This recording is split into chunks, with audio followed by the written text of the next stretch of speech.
Hello everyone and welcome to this house. In today's video, our hero Omar is going up into the attic to clean out his grandpa's old things. And while he's up there, he finds an old wooden box. Inside of it, he finds a leather pouch, a magnifying glass, a notebook, and a very strange pocket watch. The pocket watch starts to glow and then it starts to talk. It says, "Who has found me? Who has found me?" And Omar is understandably very scared. The talking pocket watch then tells him not to be afraid and explains that it needs his help. It says that if he can return it to the year 1968, it will grant him one wish. So of course, Omar agrees to help the talking pocket watch. And so the pocket watch begins to glow once again, and then it disappears, leaving Omar holding onto a leather cord. And when the light fades, Omar finds himself in a completely different room. He's now in a much smaller house,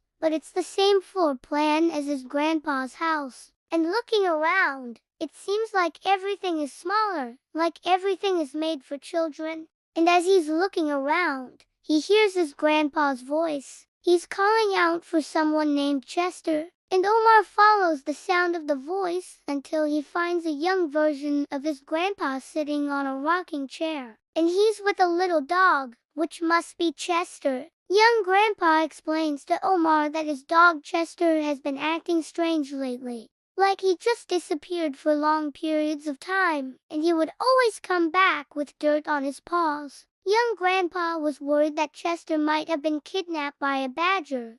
So he put up some netting over the fireplace to keep Chester safe at night. But now it seems like Chester has gone missing again. And young grandpa is worried that without Chester, he won't be able to finish his most important invention, a self-buttering bread toaster. Because Chester always seemed to find the butter for him whenever he needed it. So Omar goes off to find Chester. He looks all around town, and eventually, he finds Chester in a cave with a bunch of badgers. Chester had actually run away from home to live with the badgers, and they were very happy to see him. They invited Omar in for tea and cake, but he politely declines their invitation because he needs to get home. Just then, one of the badgers hands Omar a device that looks exactly like the pocket watch. And Omar realizes that this must be the pocket watch from the future. The badger says that they found the pocket watch in the forest, and Omar is very thankful that they didn't try to hurt him.